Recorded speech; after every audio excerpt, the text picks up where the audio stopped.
रॉड्सगार्ड में अपनी दुकान खोल लेता है और यहाँ पर वो दोनों एल्व्स काम करेंगी। वहीं दूसरी तरफ मकोटो की जिंदगी में पहली बार एक अच्छी प्रॉब्लम हुई थी। ज्यादातर फीमेल स्टूडेंट्स उसे प्रपोज करने लगी हैं, ये सोचकर कि उसके पास बहुत पैसे हैं। मकोटो अपने पेरेंट्स की पिक्चर निकालता है और उसे देखता हुआ सोचता है कि एक शादी ऐसी ही होनी चाहिए। तभी एवा उसके पीछे आ जाती है और उससे पूछती है कि वो दोनों है कौन। मकोटो उसे बताता है कि उन दोनों के उसके ऊपर बहुत एहसान है और यहाँ के स्टूडेंट्स शादी के बारे में कुछ अलग ही सोचते हैं। एवा उसे बताती है कि यहाँ के ज्यादातर बच्चे मर्चेंट्स की औलादे हैं, तो वो प्यार के बारे में ज्यादा नहीं सोचते। इससे अच्छा तो वो दोनों है, वो कम से कम मेरे पैसे के पीछे तो नहीं है। दूसरी तरफ लाइम टोमो को रिपोर्ट दे रहा था और उसे बताता है कि फोर्ट साइला की बैटल से पहले किसी ने ड्रैगन लाइका से लड़ाई की थी। क्या आप किसी ऐसे रिंग के बारे में जानते हैं जिससे गॉडेस की ब्लेसिंग रिमूव हो सकती है? लेकिन टोमो ऐसी किसी भी चीज के बारे में नहीं जानती थी। तभी वो उसे चुप रहने को कहती है। कुछ ट्रैवलर्स उनके दरवाजे को खटखटाते हैं और कहते हैं कि वो यहाँ पर इसलिए आए हैं क्योंकि उन्हें एक अजीब से वेपन के बारे में पता लगा था। दरवाजा खुलने पर हम देखते हैं कि वो लोग टोमो की और उसके दोस्त हैं। वो अपना इंट्रोडक्शन देते हैं और लाइम पहचान जाता है कि वो ग्रेटोनिया की सेकंड प्रिंसेस है, यानी टोमोकी वहाँ का हीरो है। लिली कहती है कि वो यहाँ पर लेक को इन्वेस्टिगेट करने आई है, लेकिन तभी टोमोकी बीच में बोल पड़ता है। उसे टोमो की स्वॉर्ड बड़ी अच्छी लगती है और वो उसे ट्राई करना चाहता था। टोमो उसे वेपन को दे देती है, लेकिन वो चाहकर भी मियान से तलवार को बाहर नहीं निकाल पाता। तो टोमो उसे बताती है कि उसके अलावा इस तलवार को कोई भी बाहर नहीं निकाल सकता। ये सुन के टोमोकी हैरान हो जाता है क्योंकि वो हर वेपन को यूज कर सकता है। तभी टोमो उसके हाथ से वेपन ले लेती है और सभी लोग ये देखकर हैरान हो जाते हैं कि टोमो उस वेपन को निकाल पा रही थी। लिली कहती है कि वो उसे खरीदना चाहती है। टोमो उसे याद दिलाती है कि वही सिर्फ इसे यूज कर सकती है। लिली अपने प्रिंसेस होने का रुतबा देकर उस पर थोड़ा प्रेशर डालने की कोशिश करती है, पर टोमो पर इसका कोई असर नहीं होता और वो समझ जाती है कि वो इसलिए उसका वेपन खरीदना चाहते हैं ताकि वो इसका रेप्लिका बना सके। और वो कहती है कि वो अपने कटाना को नहीं बेचने वाली। तो टोमोकी अपने मैजिक आई का यूज लाइम के ऊपर करता है, जो उसे अपनी तलवार देने के लिए तैयार हो जाता है। वो अपनी आई का यूज टोमो पर भी करने की कोशिश करता है, लेकिन उस पर कोई असर नहीं होता। लेकिन इसके बावजूद भी वो फिर से उस पर अपनी आई को ट्राई करता है और कहता है कि वो उसे सर्व करे। टोमो उससे कहती है कि वो पहले इतने घटिया तरीके से उसे घूरना बंद करे। उसने कभी नहीं सोचा था कि ग्रेटोनिया का हीरो इतना घटिया इंसान होगा। और टोमोको से कहती है कि उसका शरीर और दिमाग किसी और का है। तभी मोरा पहचान जाती है कि टोमो एक ड्रैगन है और वो उसे कंट्रोल करने की कोशिश करती है, लेकिन इसका टोमो पर कोई असर नहीं होता और वो उसके स्पेल को हटा देती है। और इसकी वजह से टोमोकी का चाम भी लाइम के ऊपर से हट जाता है। लाइम टोमोकी से कहता है कि उसके जितना छिछोरा इंसान उसने आज तक नहीं देखा। इसकी वजह से उसे गुस्सा आ जाता है और वो लाइम के ऊपर हमला कर देता है। ये देखकर टोमो उसका मजाक उड़ाने लगती है। अरे लिली, बच्ची को गुच्छा आ क्या? उसकी बातें सुनकर टोमोकी को उन बुलीज की याद आने लगती है और वो उसके ऊपर अटैक कर देता है, लेकिन टोमो अपने मैजिक का यूज करके उन सभी को कहीं और पर टेलीपोर्ट कर देती है। चलो मान लेते हैं कि ये घटना नहीं घटी थी, लेकिन तुमने फिर से कुछ बेवकूफी की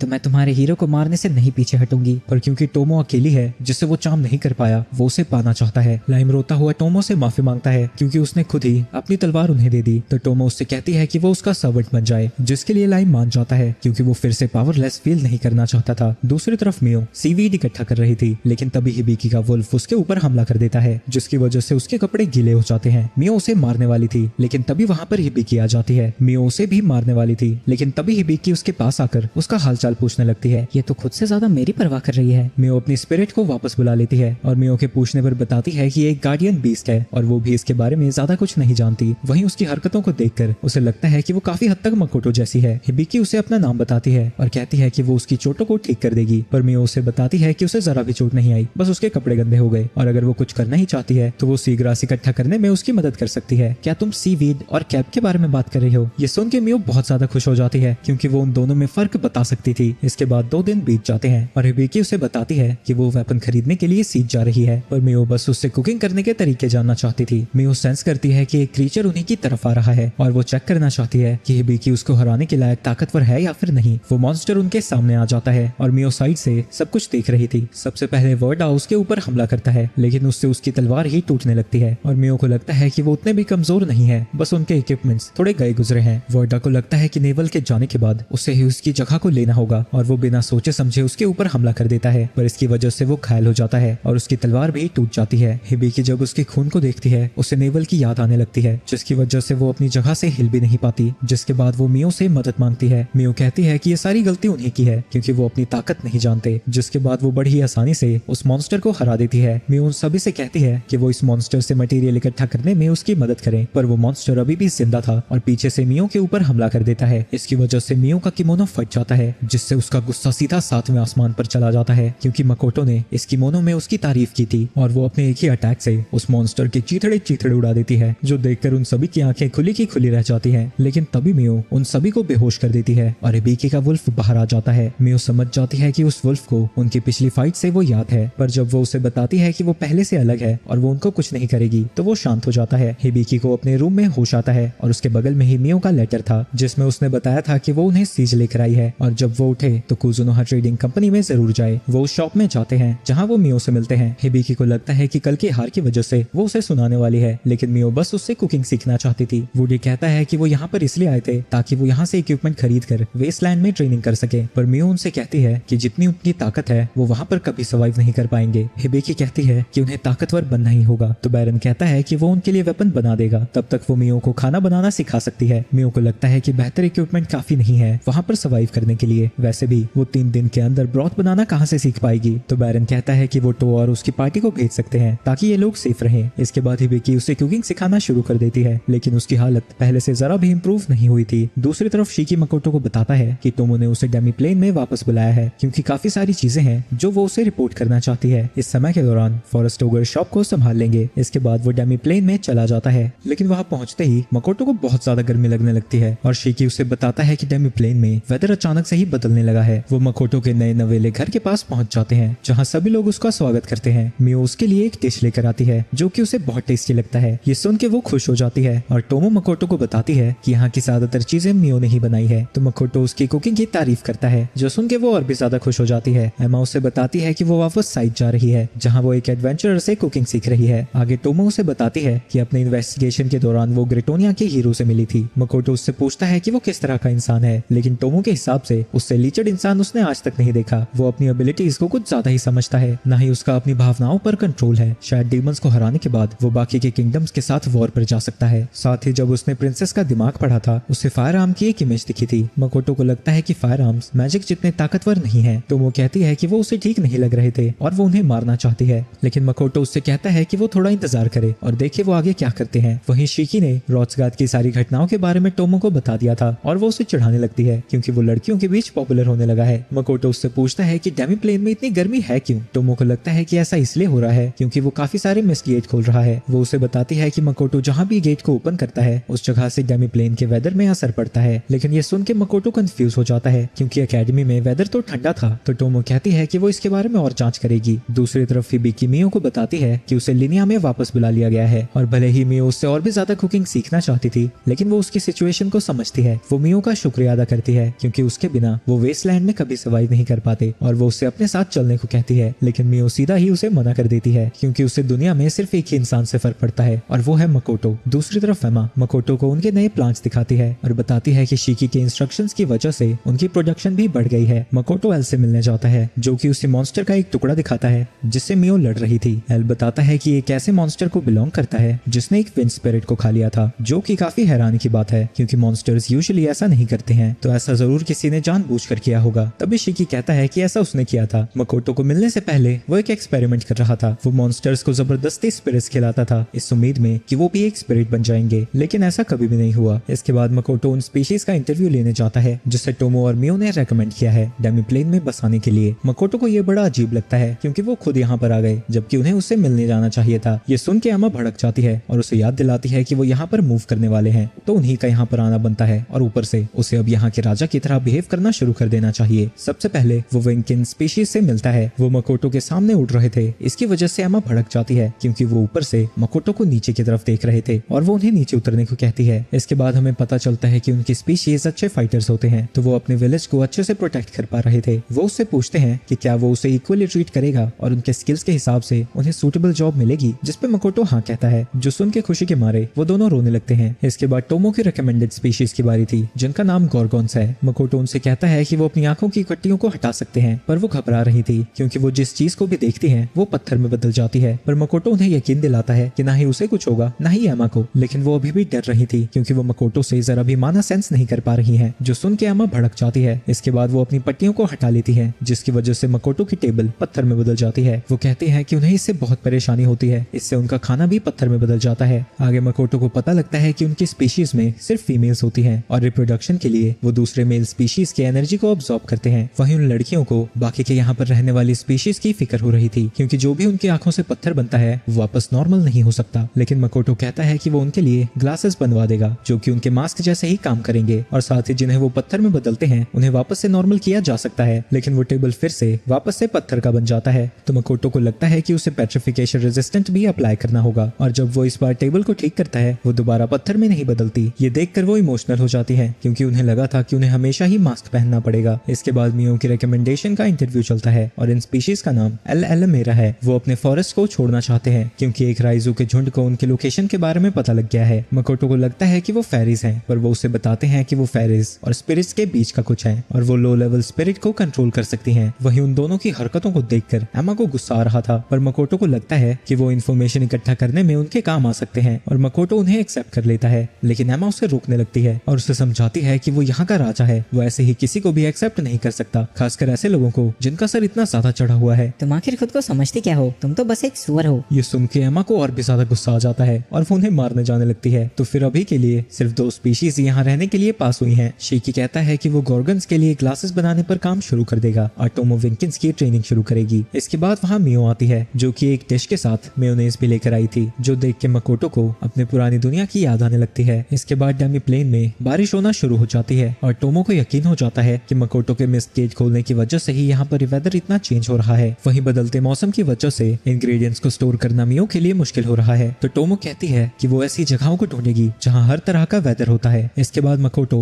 वापस से रॉड्सगार्ड जाने की तैयारी करने लगता है, जिसकी वजह से सभी लोग दुखी हो जाते हैं, पर वो कहता है कि जब भी उसके पास फ्री टाइम होगा वो वापस जरूर आएगा। इसके बाद वो रॉड्सगार्ड में पहुंच जाता है और वो उससे सारे पैसे देती है जो कि शॉप में उन्होंने कमाए थे। शिकी को लगता है कि उन्हें और एम्प्लॉइज को हायर कर लेना चाहिए क्योंकि उनका बिजनेस बढ़ता जा रहा है। वहीं बोनस के तौर पर मकोटो उन्हें बनाना देता है। इसके बाद मकोटो एकेडमी में पहुंच जाता है जहां ब्राइट उसके पास आकर उससे 10 हीलिंग पोशंस मांगता है। तो मकोटो कहता है कि वो शॉप पर आकर उन्हें खरीद सकता है। वहीं मकोटो देखता है कि जब वो गया हुआ था उसके पास बहुत सारे लव लेटर्स आए हैं, पर उसमें कुछ इंपॉर्टेंट डॉक्यूमेंट्स भी थे। इसमें 3 स्टूडेंट्स ने एक एप्लीकेशन भी भेजी है जो कि उसकी क्लास को ज्वाइन करना चाहते हैं, पर जब वो उनके नामों को पढ़ता है वो हैरान हो जाता है। इसके बाद क्लास शुरू हो जाती है और वो नए स्टूडेंट से अपना इंट्रोडक्शन देने को कहता है। सबसे पहली है शिफू रैम्ब्रांड। बीमारी की वजह से वो छुट्टी पर थी। उसकी स्पेशलिटी अटैक मैजिक है और उसके एलिमेंट्स अर्थ और फायर हैं। दूसरी का नाम यूनो रैम्ब्रांड है जो कि शिफू की छोटी बहन है और उसकी स्पेशलिटी फिजिकल अटैक्स हैं और वो बो और स्पेयर भी यूज कर सकती है, साथ ही वो एनहेंसमेंट मैजिक यूज कर सकती है। तीसरी का नाम कैरन फोर्स है जो कि हस्कर रॉयल एकेडमी से यहाँ पर ट्रांसफर हुई है और उसकी स्पेशलिटी वाटर एलिमेंट है। मकोटो दोनों बहनों से कहता है कि उनके फादर उसके दोस्त हैं, लेकिन इसका मतलब ये नहीं कि उनके साथ वो नरमी से पेश आएगा। वहीं उन दोनों बहनों के बर्ताव को देखकर सारे स्टूडेंट्स हैरान थे क्योंकि वो कुछ ज्यादा ही अच्छे से बिहेव कर रहे थे और उन्हें लगता है कि वो बस अच्छा होने की एक्टिंग कर रहे हैं। मकोटो देखता है कि सारे स्टूडेंट्स बड़े ही अजीब तरीके से बिहेव कर रहे हैं, तो शिकी उसे बताता है कि वो दोनों बहनें बिगड़ैल हैं। वो ज्यादातर अपने पैसे और लुक्स की बड़ाई करती रहती थी, पर मकोटो को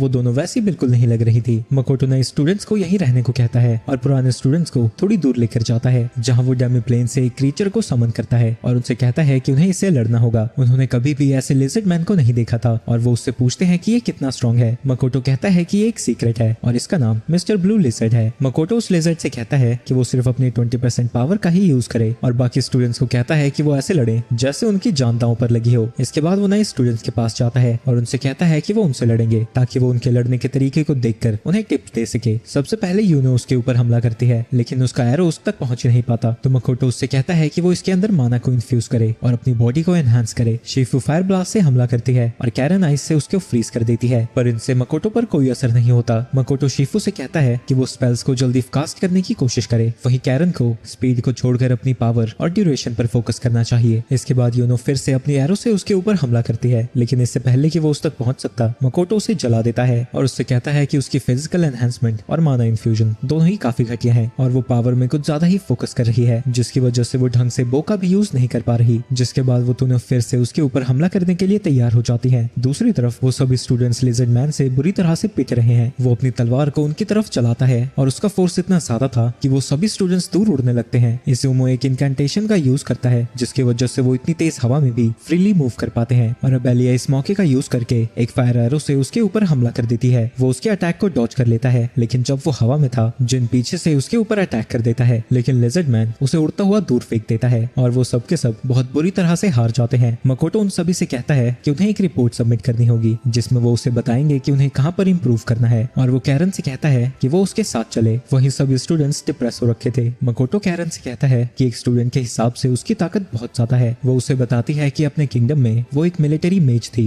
मकोटो ने पहले ही उसके पास के के बारे में पता कर लिया है और उसे शक है कि वो शायद असली कैरन नहीं है। ये सुन के वो हंसने लगती है। मकोटो उससे पूछता है कि डीमंस को एकेडमी से क्या चाहिए। भले ही उसकी सींगें नहीं है, लेकिन वो उसके कलर से पहचान सकता है कि वो एक डीमन है। लेकिन वो अभी भी एक्टिंग करके थोड़ा उसे फंसाने की कोशिश करती है। लेकिन मकोटो उसे बताता है कि कोई भी चार्म उस पर काम नहीं करता। वो लड़की उसकी तारीफ करती है और बताती है कि कैरन मर चुकी है, पर उसे उसके ही साथियों ने मारा था। वो उससे पूछती है कि उसे पता है कि वो एक डीमन है, फिर भी वो गुस्सा क्यों नहीं है। मकोटो उसे बताता है कि वो भेदभाव नहीं करता, तो जब तक वो कुछ उल्टा सीधा नहीं करना चाहती वो उसे यहाँ से जाने देगा। मकोटो उससे उसका नाम पूछता है, लेकिन वो जवाब नहीं देती और उल्टा उसे मारने की तैयारी करने लगती है। लेकिन तभी वहाँ पर शिकी आ जाता है और बताता है कि उसका नाम रोना है और वो डीमन आर्मी के 4 जनरल्स में से एक है। इसके बाद वो गोतेत्सु में जाते हैं। रोना कुजुनोहा ट्रेडिंग कंपनी के बारे में और जानना चाहती है। उसे ये भी पता है कि सीज में उसकी एक और शॉप है और उसे लगता है कि वो उनका एजेंट है, पर मकोटो उसे बताता है कि वो इस वॉर के बारे में बिल्कुल न्यूट्रल है और उससे पूछता है कि वो एकेडमी में कर क्या रही है। रोना कहती है कि अगर वो रात में उससे मिलने आया तो वो उसे बता देगी। तो शिकी उसे समझाता है कि अगर वो गलती से उसके साथ सो गई तो वो जिंदगी भर पछताने वाली है। रोना उसे बताती है कि वो यहाँ पर इसलिए आई है ताकि वो ह्यूमनॉइड एक्सपेरिमेंट्स को रोक सके जो कि छुपकर इसी सिटी में किए जा रहे हैं। इसके बाद मकोटो की मदद करने के लिए वहाँ पर लाइम आता है। वो सिटी में की जा रही ह्यूमन ट्रैफिकिंग को इन्वेस्टिगेट करने के लिए कहता है और बताता है कि इस चीज में असासिन गिल्ड भी जुड़े हुए हैं। मकोटो एक्वा और एरिस से कहता है कि वो उसकी मदद करें, लेकिन वो ओवर टाइम नहीं करना चाहते थे, पर जब वो उन्हें अपने केले ऑफर करता है वो मान जाती हैं। शिकी मकोटो से कहता है कि वो रोना की किसी भी बात पर पूरी तरह से भरोसा नहीं कर सकते और मकोटो उससे पूछता है कि वो दोनों एक दूसरे को कैसे जानते हैं। शिकी बताता है कि वो दोनों पहले एक दूसरे से इंफॉर्मेशन एक्सचेंज किया करते थे, पर उसने कई बार उसका यूज किया और मुसीबत में भी डाल दिया। उसके ऊपर डीमन किंग का कोई बड़ा सा कर्ज है, इसलिए सिर्फ वो उसी के लिए लॉयल है। लेकिन वो मेयर जितनी ताकतवर नहीं है, लेकिन वो उससे भी ज्यादा बुरी है। इसके बाद वो रैम्ब्रांड सिस्टर से मिलने जाते हैं। वो उन्हें कंग्रेचुलेट करता है क्योंकि अब वो पूरी तरह से ठीक हो गए हैं। वो देखते हैं कि क्लास से मकोटो बहुत अलग बिहेव कर रहा था, तो वो उन्हें बताता है कि क्लास में उसे स्ट्रिक्ट होना पड़ता है। उन्हें ठीक करने के लिए वो मकोटो का शुक्रिया अदा करती हैं और पूछती हैं कि क्या वो उसके लिए कुछ कर सकती हैं, लेकिन मकोटो कहता है कि इन सब की कोई जरूरत नहीं है। वहीं उनके फादर ने मकोटो को बताया था कि वो उनके रिकवरी प्रोसेस को रिकॉर्ड करना चाहता है, लेकिन तभी वो दोनों बहनें उसे बताती हैं कि उन्होंने अपने फादर और उस बटलर को बहुत ज्यादा पनिश किया है क्योंकि उन्हीं की वजह से मकोटो स्टूडेंट की जगह टीचर बन गया। वहीं रात को लाइम अपनी इन्वेस्टिगेशन को जारी रखता है और एक टूटी फूटी बिल्डिंग के अंदर जाता है। तभी वो किसी को सेंस करता है और वो उसकी गर्दन पर अपनी तलवार रख देता है, लेकिन वो बंदा बस स्माइल करता है। वो दोनों ओगर आके मकोटो को बताती है कि वो कल रात से ही लाइम से कांटेक्ट नहीं कर पा रही हैं और जब उन्होंने आखिरी बार उससे कांटेक्ट किया था वो उस एकेडमी के पास था जो कि अभी बन रहा है। शिकी को लगता है कि रोना ने उन्हें धोखा दिया है, पर किसी भी नतीजे पर पहुंचने से पहले मकोटो उस जगह को इन्वेस्टिगेट करना चाहता था। दूसरी तरफ लाइम और ईवा को एक जेल में बंद कर दिया गया है। इसके बाद हम पास्ट का सीन देखते हैं। लाइम ने उसकी गर्दन के ऊपर अपनी तलवार रखी हुई थी, लेकिन उसे कोई फर्क नहीं पड़ रहा था। उसकी पावर्स को देखकर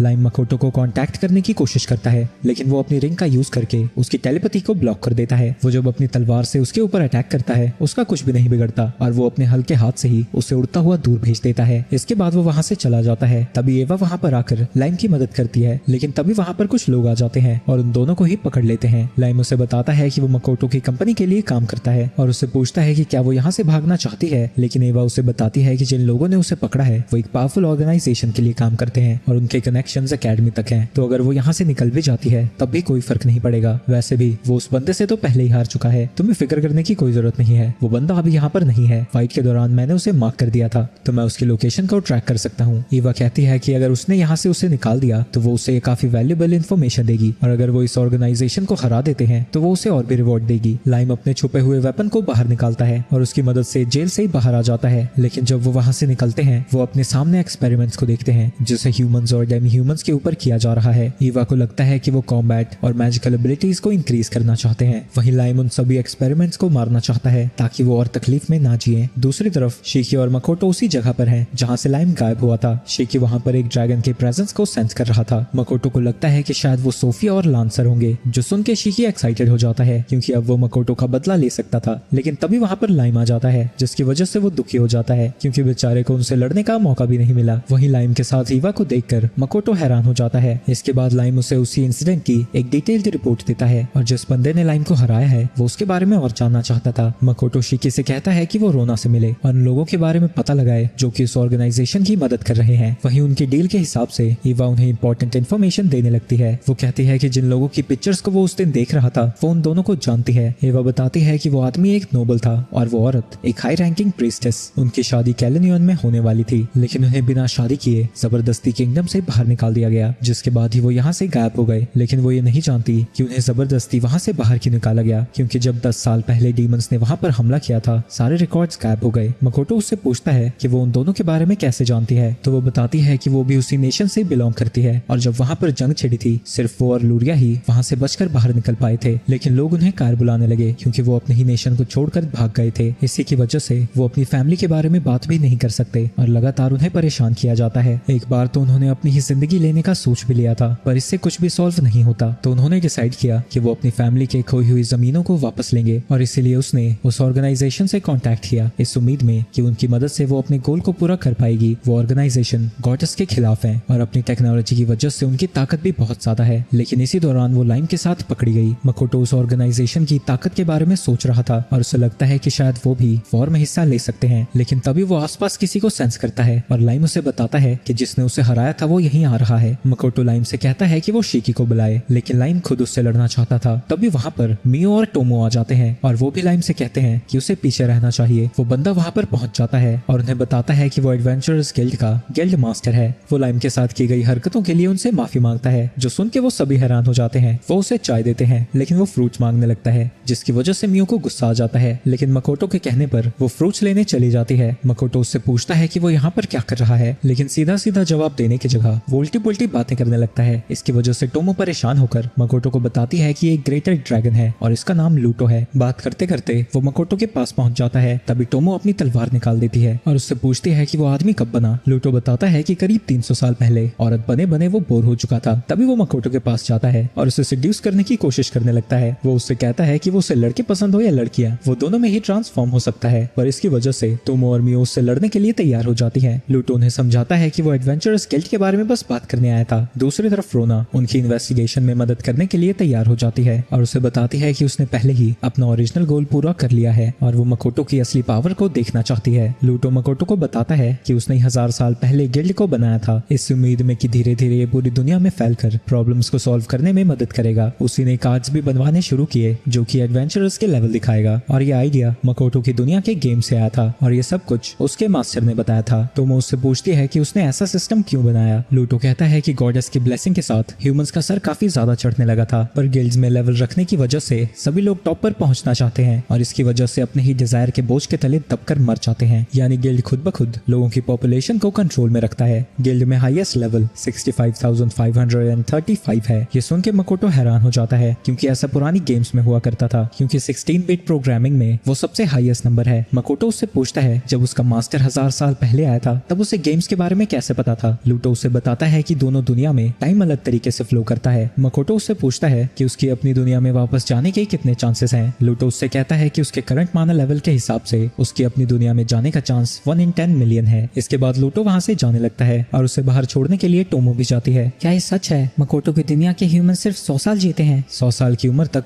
काफी कम लोग जी पाते हैं। टोमो कहती है कि मकोटो ही उसके लिए सब कुछ है, अगर वो मर जाएगा तो इस दुनिया में उसके लिए कुछ इंटरेस्टिंग नहीं बचेगा। तुम्हें क्या लगता है वो अपनी दुनिया में वापस जाएंगे? वो तुम्हें छोड़कर नहीं जाएगा, लेकिन कोई भी इवेंट उसका मन बदल सकता है या फिर एक पावरफुल बीइंग बन सकता है जो कि डायमेंशंस में बिना किसी रोक टोक के ट्रैवल कर सकता हो।